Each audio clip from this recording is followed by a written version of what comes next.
हिंदवी स्वराज्य के संस्थापक जिनकी बदौलत हम यहाँ खड़े हैं, जिन्होंने क्रांतिकारी हिंदवी स्वराज्य स्थापन किया, वो श्री छत्रपति शिवाजी महाराज, जिनको हम नमन करते हुए Raymond luxury cotton limited Amravati की क्वालिटी सर्कल की प्रगति आप सबका हार्दिक अभिनंदन करती है।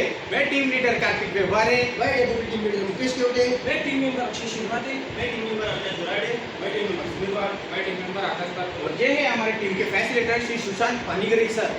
आइए हम आपको रेमंड ग्रुप के बारे में जानकारी देते हैं। महोदय, हमारा रेमंड ग्रुप विश्वविख्यात है। इसकी स्थापना सन 1925 में हुई है। रानपुर के रेमंड पिछले 100 सालों से अपने ग्राहक को गुणवत्ता वाले उत्पादन वितरित कर रहा है। इसके साथ साथ 55 देशों में 600 शहरों में 1500 से अधिक एक्सक्लूसिव स्टोर स्थापित है। ये हमारे group chairman Singhania sir, CEO SA Kokona sir, CEO Anupam Dikshit sir. महोदय ये हमारे रेमंड ग्रुप के ब्रांड जिसमें Colour Plus, Spark, Ethnix by Raymond इत्यादि। महोदय, हमारी कंपनी की शुरुआत 17 दिसंबर 2017 में हुई। हमारी company Raymond luxury cotton limited Maharashtra के अमरावती शहर के नांदोरपेट इमारत में स्थित है। महोदय, ये हमारे plant head Shri Achyut Maharaj Raja sir और department head Sunil Chauhan sir. महोदय, हमारे यहाँ क्वालिटी सर्कल की शुरुआत 4 जनवरी 2022 में हुई है। हमारे कंपनी में कुल 896 प्रोडक्ट है और 79 का अधिकारी वर्ग है। महोदय ये हमारे क्वालिटी सर्कल के चीफ कोऑर्डिनेटर श्री अशोकनाथ सर और कोऑर्डिनेटर मनीष गुप्ता सर। महोदय, ये हमारे कंपनी का प्रोसेस फ्लो चार्ट है, जिसमें आप देख सकते हैं रॉ मटेरियल से लेकर फैब्रिक इंस्पेक्शन तक। महोदय, जैसे कि आप देख सकते हैं वीडियो में, ये है हमारा अमरावती रेमंड प्लांट, जिसमें आप देख रहे हैं ये हमारा रॉ मटेरियल फैक्स फाइबर, जिसको अलग अलग प्रक्रिया करके लिनन यार्न तैयार किया जाता है, जैसे कि आप देख सकते हैं। और ये है हमारा हैकलिंग डिपार्टमेंट, जहाँ पर फाइबर से स्लाइबर तैयार होता है। फाइबर से स्लाइबर तैयार होने के बाद उसको अगली स्टेप रोइंग डिपार्टमेंट में भेजा जाता है, जहाँ पर रो तैयार होता है, जैसे कि आप देख सकते हैं। रो तैयार होने के बाद उसको ब्लीचिंग किया जाता है। ब्लीचिंग करने के बाद green frame auto corner machine पर लिनन यार्न तैयार किया जाता है। लिनन यार्न तैयार होने के बाद उसको अगली स्टेप डाइंग डिपार्टमेंट में भेजा जाता है, जहाँ पर अलग अलग कलर से लिनन यार्न को कलर किया जाता है। लिनन यार्न कलर होने के बाद उसको अगली स्टेप वार्पिंग डिपार्टमेंट में भेजा जाता है, जहाँ पर वार्पशीट तैयार की जाती है। वार्पशीट तैयार होने के बाद उसको अगली स्टेप लूम एरिया में भेजा जाता है, जहाँ पर लिनन यार्न से उच्चतम प्रीमियम क्वालिटी का लिनन फैब्रिक तैयार होता है, जैसे कि आप वीडियो में देख सकते हैं।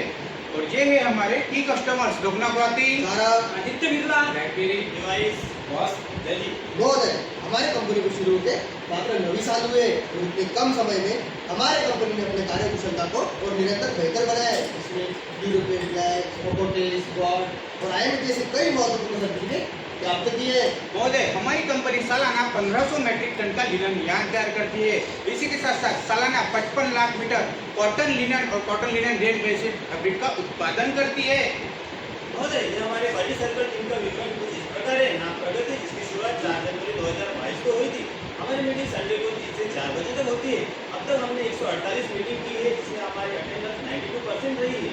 इस दौरान हमने 80 प्रॉब्लम आइडेंटिफाई किए हैं और 30 प्रॉब्लम का सोल्यूशन प्राप्त किया है। महोदय, इस प्रोजेक्ट को पूरा करने के लिए हमने क्वालिटी सर्कल के 12 स्टेप मेथोडोलॉजी का उपयोग करने वाले हैं। Step 1 identification of problem. महोदय, हमने ब्रेनस्टॉर्मिंग करते हुए टोटल 80 प्रॉब्लम को आइडेंटिफाई किया है। Step 2 selection of problem. हमने स्टेप में प्रॉब्लम को एबीसी में डिवाइड किया है, जिसमें अपने पास एग्जाम प्रॉब्लम, बी में एक्टिव प्रॉब्लम और सी में एग्जाम प्रॉब्लम का है। अरे भाई, ये एबीसी एनालिसिस होता क्या है? ये कैटेगरी वो कैटेगरी है जिससे प्रॉब्लम को उससे सॉल्व कर सकते हैं। बी कैटेगरी वो कैटेगरी है जिसको हम प्रॉब्लम को दूसरे डिपार्टमेंट की हेल्प से सॉल्व करते हैं। और सी कैटेगरी वो कैटेगरी जिसमें हम टॉप मैनेजमेंट की हेल्प से सॉल्व करते हैं। महोदय, एबीसी एनालिसिस को हमने 5 चार्ट में दर्शाया है। 5 चार्ट में देखा गया कि ए में 63% प्रॉब्लम, बी में 22% प्रॉब्लम और सी में 13% प्रॉब्लम मिले। महोदय, ये हमारा 3P एनालिसिस अरे भाई, ये 3P एनालिसिस होता क्या है? Proprietary, priority, preference. हमने प्रोप्राइटरी को 5 भागों में विभाजित किया, जैसे कि प्रोडक्ट में 11 समस्या पाए, वेस्ट में 7 समस्या पाए, क्वालिटी में 16 समस्या पाए, कॉस्ट में 14 समस्या पाए और सेफ्टी में 3 समस्या पाए। प्रायोरिटी इसीलिए टेक्निक का उपयोग करके हमारे टीम ने रेटिंग दी, जिसमें आप देख सकते हैं वेस्ट को 37, कॉस्ट को 35, क्वालिटी को 55, प्रोडक्टिविटी को 28 और सेफ्टी को 32 अंक मिले, जिसमें आप देख सकते हैं क्वालिटी को सबसे अधिक 55 अंक मिले। प्रेफरेंस, क्वालिटी के 16 प्रॉब्लम्स का हमको सालाना रिजेक्शन मीटर में दर्शाया, जिसमें आप देख सकते हो स्टार्टिंग में रिजेक्शन का मीटर 22,055 जो कि सबसे अधिक है। इसको अच्छे से समझने के लिए हमने पैटर्न चार्ट में दर्शाया, जिसमें आप देख सकते हैं। Step 3 define the problem. अरे भाई, क्या है problem? Starting mark increase in the fabric. महोदय, ये हमारा शेड्यूल माइलस्टोन चार्ट, जिसमें हमने स्टार्टिंग में डिफेक्ट कम करने की प्लानिंग अप्रैल 2024 में शुरू की और मार्च 2025 को अंतिम तिथि रखी। महोदय, ये हमारे डिपार्टमेंट का प्रोसेस फ्लो चार्ट जिसमें आप देख सकते हैं winding, warping, sizing, drawing, shed, grey inspection, maintain और फैब्रिक कोड डाउन। महोदय, हमने हमारा प्रॉब्लम लूम शेड में पाया और यही हमारा प्रोजेक्ट एरिया है। लूम शेड में आ रहे स्टार्टिंग मार्क डिफेक्ट को कम करना, यही हमारा गोल है। Step 4 analysis the problem. हमने समस्या को जानने के लिए 5W1 टेक्निक का उपयोग किया, जो कि इस प्रकार है। अरे भाई, क्या है problem? Starting mark in the fabric. कहाँ है प्रॉब्लम? लूम शेड में कब आती है problem?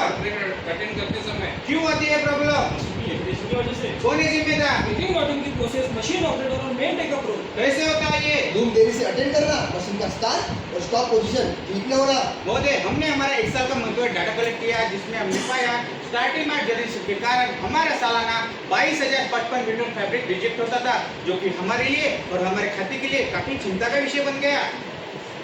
Step 5 identification of causes. हमने विचार मंथन करते हुए कुछ संभावित कारण पाए, जिसका हमने 6 एनालिसिस किया, जिसमें man, machine, method, material, measurement और मदर नेचर। इसी को हमने अच्छे से समझने के लिए पिछले डायग्राम में दर्शाया। महोदय, जैसे कि आप देख सकते हैं, मैन में हमें 4 कारण मिले, मशीन में हमें 4 कारण मिले, मेथड में हमें 3 कारण मिले, मेजरमेंट में हमें 4 कारण मिले, मेथड में हमें 4 कारण मिले, मेजरमेंट में 2 कारण मिले, मदर नेचर में भी 2 कारण मिले। Step 6 finding of the root causes. सभी कॉजेज का हमने वाई एनालिसिस किया, जिसमें मैन में हमें 1 कारण मिला, मशीन में हमें 3 कारण मिले, मेथड में हमें 1 कारण मिला, मटेरियल में हमें 1 कारण मिला, मेजरमेंट में हमें 1 कारण मिला, और मदर नेचर में हमें कोई कारण नहीं मिला। बहुत ये हमारे वैलिड कॉजेस। अरे भाई, कौन से वैलिड कॉजेज? ऑपरेटर का क्वालिटी अवेयरनेस कम होना, लूम की सेटिंग बराबर न होना, let up take up problem, back rest का ठीक से न होना। बार-बार वेट की कंडीशन ठीक न होना। इसी को हमने डिस्प्ले डायग्राम में दर्शाया है, जिसमें आप देख सकते हैं रेड कलर से दर्शाए हुए कॉजेस हमारे इनवैलिड कॉजेस है और ग्रीन कलर से दर्शाए हुए कॉजेस हमारे वैलिड कॉजेस है। Step 7 data analysis. महोदय, हमने हमारा एक साल का मंथली डाटा कलेक्ट किया, जिसमें हमने पाया स्टार्टिंग मार्क जनरेशन के कारण हमारा सालाना 77 लाख रुपए का फैब्रिक रिजेक्ट होता था। इसी को हमने बार चार्ट में दर्शाया है। इस एनालिसिस के आधार पर हमें पता चला कि कंपनी की ग्रोथ के लिए स्टार्टिंग में रिजेक्शन को कम करना बहुत जरूरी है और कपड़े की मैन्युफैक्चरिंग कॉस्ट को कम करना जरूरी है, प्रोडक्शन और प्रोडक्ट को बनाना जरूरी है। Step 8 developing solution. हमने ब्रेनस्टॉर्मिंग करते हुए कुछ अलग-अलग सुझाव प्राप्त किए, वो कुछ इस प्रकार है। अरे भाई, क्या हम बिना एमडी चेंज के लूम नहीं चला सकते? नहीं भाई, रनिंग लूम में फैब्रिक स्लिप और बम्पिंग होता है। क्या विदाउट मार्किंग लिए लूम चालू नहीं कर सकते? नहीं, फैब्रिक रिजेक्ट हो सकता है। क्या फाइन क्वालिटी ग्रेडिंग होने का बिना रिनोटिंग के लूम को चालू नहीं कर सकते? नहीं, इसकी वजह से लूम का परफॉर्मेंस खराब हो सकता है। यहाँ बिना भी प्रॉब्लम लूम को नहीं कर सकते। नहीं, इसकी वजह से रनिंग लूम में फैब्रिक में बॉम्बिंग का प्रॉब्लम आ सकता है। अरे भाई, क्यों ना हम लूम पर एमडी लगा के देख नहीं सकते और इसके लिए कोई एसओपी नहीं बना सकते? इसी के साथ साथ पूरे टेबल चलाकर नहीं देख सकते। हाँ, ये हम करके देख सकते हैं। एक्सेप्टेड सॉल्यूशन को कार्य में लाने के हमने 30 दिन का समय निश्चित किया। एक नहीं, forcing probable resistance accepted solution को कार्य में लाते समय हमें बहुत सी रुकावटों का सामना करना पड़ा। अरे भाई, कौन सी रुकावटें आई? हमने हर 6 महीने बाद एवरी चेंज करने से हमारा पिक कॉस्ट बढ़ गया। फिर इसका सॉल्यूशन कैसे निकाला? स्टार्टिंग मार्क की वजह से जो हमारा फैब्रिक रिजेक्ट हो रहा था, उसकी कॉस्ट से हमारे एवरी की कॉस्ट कम है। और हमारे पास एक टेबल सेट की कमी थी। फिर इसका सॉल्यूशन कैसे निकाला? हमने हमारे डिपार्टमेंट हेड से बात करके नए टेबल सेट मंगवाए। सही एसओपी बनाने के लिए हमारे पास सही जानकारी नहीं थी। फिर इसका सॉल्यूशन कैसे निकाला? हमारे खाते के मुख्य अधिकारी से बात करके हमने नई एसओपी तैयार की। फिटर और टेंशन वाली चेंज करने के लिए शिफ्ट ऑफिसर और फिटर को क्वालिटी वाइज वैल्यू की सही से जानकारी प्राप्त करनी थी। फिर इसका सॉल्यूशन कैसे निकाला? हमने सभी फिटर और शिफ्ट ऑफिसर को ट्रेनिंग दी और हमने हर रूम पर इंस्पेक्शन सील ऐड किया। हमारे खाते के सभी गेटर लॉकर कंफ्यूज हो रहे थे कि किस क्वालिटी में लगाना है। फिर इसका सॉल्यूशन कैसे निकाला? हमने हमारे खाते के सभी लूम पर इंस्ट्रक्शन शीट में उस पॉइंट को ऐड किया। Step 10 trial implementation and check perform. महोदय, हमने स्मार्ट एनालिसिस करके हमारी समस्या का निवारण किया, पीडीसी साइकिल का उपयोग करके समस्या का हल किया, plan D2 C A act plan हमने लूम पर लेजर रॉड लगाने का प्लान किया और हमने रनिंग लूम पर पूरी टेबल लगाने का प्लान किया। हमने सभी लूम पर फुल टेबल लगाने का प्लान किया। हमने सभी लूम पर फिल्टर और टेंशन वैल्यू और इंस्ट्रक्शन शीट लगाने का प्लान किया। हमने हर 6 दिन बाद लूम की एमडी चेंज करने का प्लान किया और इसी के साथ लूम की सेटिंग चेंज करने का प्लान किया। डू हमने हर लूम पर रबर अमीर लगाना शुरू किया, इसी के साथ साथ लीज रॉड लगाना शुरू किया। हमने लूम पर फुल टेम्पल लगाना शुरू किया। हमने लूम पर डबल बैकरेज की जगह सिंगल बैकरेज लगाना शुरू किया। रबर एमडी लगाने की प्रक्रिया को हमने वीडियो के माध्यम से दर्शाया है, जैसे कि आप देख सकते हैं।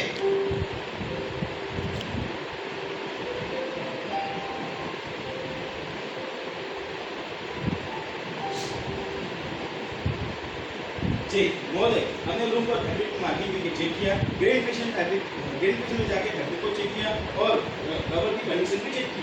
एक्ट इस कार्य को करते हुए हमने कुल 83 लूम्पर रबर एम्ब्री लगाई और इस कार्य को सफलतापूर्वक पूरा किया। स्टेप 11 रेगुलर इम्प्लीमेंटेशन बहुत है। बिफोर यूज और आफ्टर यूज को हमने फोटो के माध्यम से दर्शाया है। जैसे कि हमारा बिफोर यूज हमारे मेंटेन अप्रोच जिसकी ऊपरी परत खराब होने के कारण हमारा फैब्रिक स्लिप हो रहा था और आफ्टर यूज से हमने एम्ब्री लगाने के बाद हमारा फैब्रिक स्लिप नहीं हो रहा है। महोदय रिवर्स यूज में आप देख सकते हैं डबल बैकलेस लगाने की वजह से वार टेंशन में प्रॉब्लम आ रही थी। आफ्टर यूज में हमने जब सिंगल बैकलेस लगाया तो वार टेंशन में प्रॉब्लम आना बंद हो गया। महोदय बिफोर पीयूसी हमने क्या लूपर लीज रॉड नहीं लगाते थे, जिसकी वजह से फैब्रिक में लूज एंड और टाइटिंग की समस्या आ रही थी। आफ्टर पीयूसी लीज रॉड लगाने के बाद लूज एंड और टाइट आना बंद हो गया। महोदय बिफोर क्यूसी में हम पहले शॉर्ट बिट टेम्पर लगाते थे, जिसकी वजह से कपड़े में बम्पिंग का प्रॉब्लम आ रहा था। आफ्टर क्यूसी में फुल बिट टेम्पर लगाने के बाद कपड़े में फैब्रिक में बम्पिंग का प्रॉब्लम आना बंद हो गया। बिफोर क्यूसी और आफ्टर क्यूसी को हमने बार चार्ट के माध्यम से दर्शाया है, जैसे कि आप देख सकते हैं। महोदय ये है हमारा कॉस्टिंग एनालिसिस, जिसमें आप देख सकते हैं बिफोर क्यूसी स्टार्टिंग मार्च जनरेशन के कारण हमारा सालाना 22,055 मीटर फैब्रिक रिजेक्ट होता था, जिसकी कॉस्ट लगभग 350 रुपए के हिसाब से 77 लाख रुपए होती है। और आफ्टर क्यूसी एम्ब्री लगाने के बाद हमारा स्टार्टिंग मार्च जनरेशन का प्रॉब्लम 5,460 मीटर कम हुआ, जिसकी कॉस्ट लगभग 350 रुपए के हिसाब से 19 लाख रुपए होती है। और महोदय यह प्रोजेक्ट करते हुए हमें 2,78,000 रुपए की लागत आई और इस तरह हमने हमारे संस्था के 16 लाख रुपए की बचत की। और इसी के साथ साथ हमारे खाते में आ रहा स्टार्टिंग मार्च परसेंटेज जो कि 53% पे था, उसको हमने 25% तक लाया है। इसी के साथ हमने हमारा गोल अचीव किया। महोदय ये हमारे टेक्निकल बेनिफिट। हमने हमारे खाते में आ रहे स्टार्टिंग मार्क डिफेक्ट को कम किया, इसी से हमारे खाते की प्रोडक्टिविटी बढ़ी। हमने हमारे संस्था के 16 लाख की बचत की और खाते में आ रहे रिजेक्शन को कम किया। इंटेंजिबल बेनिफिट्स हमारा आत्मविश्वास बढ़ा और हमारे टेक्निकल नॉलेज बढ़ा। हमारा टीम वर्क हुआ और ग्राहकों में वृद्धि हुई। स्पेक्टल फॉलोअप इन ड्यू इस प्रोजेक्ट को करते हुए क्वालिटी रिलेटेड कोई भी नई प्रॉब्लम नहीं आई। हमारे खाते का स्टार्टिंग मार्च डिफेक्ट कम हुआ और हमने नई एसओपी बनाई। बहुत है। ये हमारा स्टार्टिंग माइलस्टोन था, जिसमें आप देख सकते हैं इसमें ऑरेंज कलर हमारा माइलस्टोन दर्शाता है, इसमें ग्रीन कलर हमारा एक्चुअल एक्टिविटी का माइलस्टोन दर्शाता है। महोदय इस प्रोजेक्ट को पूरा करने के बाद हमने हमारे खाते के मुख्य अधिकारी का फीडबैक लिया, जैसे कि आप वीडियो में देख सकते हैं।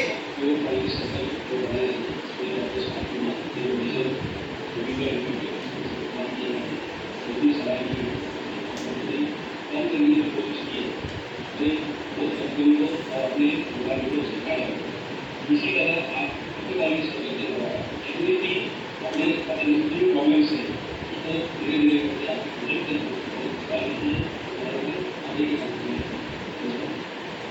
महोदय इस प्रोजेक्ट को पूरा करते समय हमारे टीम के अलग अलग अनुभव भी रहे, जिसमें मेरा अनुभव यह रहा कि मेरी प्रॉब्लम सॉल्व करने की क्षमता बढ़ी। मुझे खुशी हुई कि मैं संस्था के बेहतरी के लिए योगदान दिया। मुझे टीम वर्क क्या है समझ में आया।